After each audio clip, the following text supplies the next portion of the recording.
Oke, halo, selamat siang. Kita ketemu lagi di channel Sevanya Daniela. Hari ini saya akan membahas salah satu soal matematika untuk prediksi UTBK SBMPTN 2020 ya. Di sini udah ada sekitar berapa nih? Ada 20 soal. Tapi tentunya saya tidak bisa bahas semua supaya videonya tidak terlalu panjang. Jadi saya akan bagi hari ini saya akan bahas hanya nomor satu saja. Ya, mudah-mudahan ini tidak membuat kalian terlalu panjang untuk nontonnya. Soalnya seperti ini. Nilai X yang memenuhi dari sin X plus cos X plus tan X plus kotangan X sama dengan 2 per sin 2X adalah berapa? Jadi soal nomor 1 ini belum apa-apa kalian dihadapkan dengan soal trigonometri ya.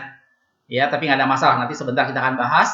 Tapi buat sebelum saya bahas, buat kalian yang baru pertama kali mampir di channel ini, saya perlu informasikan bahwa channel Sevanya Daniela ini kita membahas soal-soal dan penjelasan materi untuk matematika, fisika, kimia, atau biologi, dan setiap hari kita upload video-video baru tentang salah satu dari 4 pelajaran itu.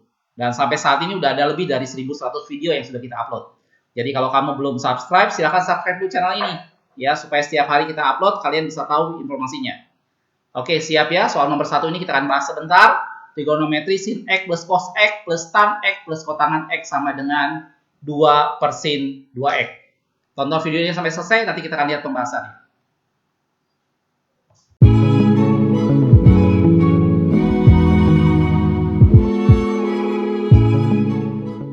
Oke, soal pertama ini untuk prediksi UTBK SBMPTN 2020 ini soal trigonometri. Saya banyak menjumpai siswa-siswa SMA yang cukup lumayan trauma dengan menghadapi soal trigonometri. Tapi kita akan coba kerjakan pelan-pelan ya. Berapa kali saya juga sering ingatkan, setiap kali kita mengerjakan soal trigonometri, maka kalian akan lebih mudah mengerjakannya dalam bentuk sin dan cos, gitu ya. Sehingga bentuk tangan dan kotangan ini kita harus ubah menjadi bentuk sin dan cos untuk memudahkan pengerjaan, gitu ya. Saya akan coba tulis di sini. Sehingga bentuk yang pertama masih tetap biarkan sin X-nya. Ini tetap kita sin X, gitu ya. Ditambah dengan cos X-nya juga saya biarkan. Cos X. Nah, tan-nya sekarang kita ubah. Tan itu adalah sin X per cos X. Sin X per cos X. Ini untuk tan-nya. Oke. Nah, bagaimana dengan kotangan atau kot? Itu kebalikannya dari tan. Kalau tan adalah sin X per cos X, maka kotangan adalah cos X per sin X. Oke, jadi yang pertama adalah kita mengubah bentuk kotangan dan tangan menjadi dalam bentuk sin atau cos gitu ya. Yang ini saya biarkan 2 per sin 2X. Oke, jadi langkah pertama adalah kita harus hilangkan bentuk tan dan kotangan ini menjadi bentuk sin dan cos. Jadi tangan adalah sin per cos dan kotangan adalah cos per sin. Oke, sampai sini bisa ya. Nah, sekarang ini masih ada sin 2X, sementara yang lain semua dalam bentuk sin X dan cos X. Ini kita harus ubah juga. Ya, ingat sebelumnya adalah sin 2X itu adalah 2 sin X cos X ya. Jadi saya tulis di sini. Jadi hal kamu harus ingat adalah sin 2X itu adalah 2 sin X cos X. Ini adalah kalian pernah pelajari di penjumlahan sudut rangkap pada trigonometri ya. Jadi sin 2X itu sama dengan sin X tambah X gitu ya. Hasilnya jadi begini. Sehingga bentuk yang bawah ini kita bisa ubah. Saya tulis di sini ya. Ini sin X-nya saya biarkan. Gitu ya. Cos X-nya juga ini saya biarkan. Oke, sin X per cos X udah beres. Saya biarkan juga di sini sin X per cos X, gitu ya. Yang kotangannya adalah cos X per sin X. Oke, di sini saya ubah adalah yang sin 2X-nya. Saya ubah menjadi 2 per sin 2X tadi adalah 2 sin X cos X ya. 2 sin X cos X. Oke, nah sekarang bentuknya akan menjadi lebih sederhana karena semuanya sudah dalam bentuk X ya. Tidak ada lagi 2X. Dan semuanya sudah dalam bentuk sin dan cos. Nah sekarang untuk kita mengerjakan soal ini adalah penjumlahan. Nah kalau penjumlahan berarti salah satu pengerjaan penjumlahan yang paling gampang adalah kita buat dengan cara menyamakan penyebutnya gitu ya. Karena di sini adalah sin X, 2 sin X cos X. Maka kita buat penyebutnya dalam sin X cos X. Oke. Nah saya pindah ke bawah sini karena ini akan agak panjang ya. Jadi yang suku yang pertama ini akan menjadi, saya batasin dulu. Suku yang pertama ini akan menjadi sin kuadrat X cos X per sin X cos X.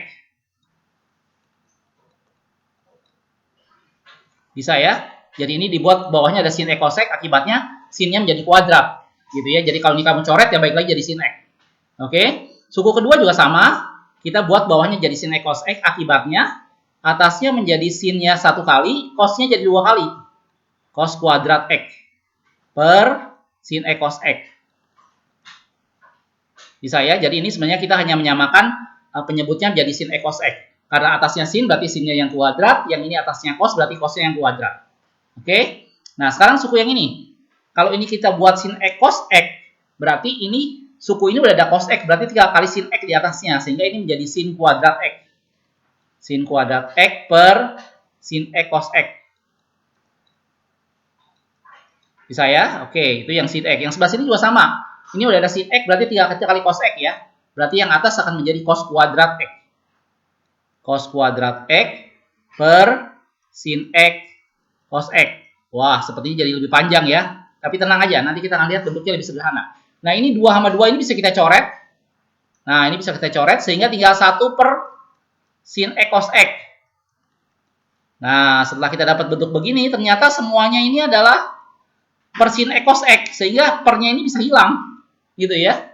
Sehingga pernya ini bisa hilang. Kenapa? Itu sebabnya tadi saya ganti dengan sin X cos X. Supaya nanti bentuknya ini bisa saling hilang. Jadi ini sin X cos X-nya hilang semua nih. Nah, gitu ya. Jadi bentuknya sekarang akan tinggal yang atasnya aja nih. Bentuknya tinggal menjadi lebih sederhana.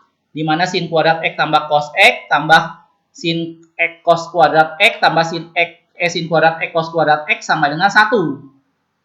Nah, tinggal bentuk ini aja nih. Gitu ya. Karena bawahnya hilang semua. Saya coba selesaikan yang bawahnya. Saya tulis di sini. Sin kuadrat X cos X. Ini yang atasnya sisa. Sebelah sini adalah sin X cos kuadrat X ya. Oke. Yang sini sin kuadrat X tambah cos kuadrat X langsung ya. Sin kuadrat X tambah cos kuadrat X itu adalah 1. Ini sama dengan 1 di sebelah sini. Ya, lebih sederhana ya. Kalau satunya pindah jadi 0. Akibatnya ini menjadi sin kuadrat X cos X tambah dengan sin X cos kuadrat X sama dengan 0. Satunya pindah sini jadi 0. Ini kita udah ketemu bentuk seperti ini. Oke. Nah, sekarang untuk kita selesaikan bentuk seperti ini sebenarnya udah tidak terlalu sulit.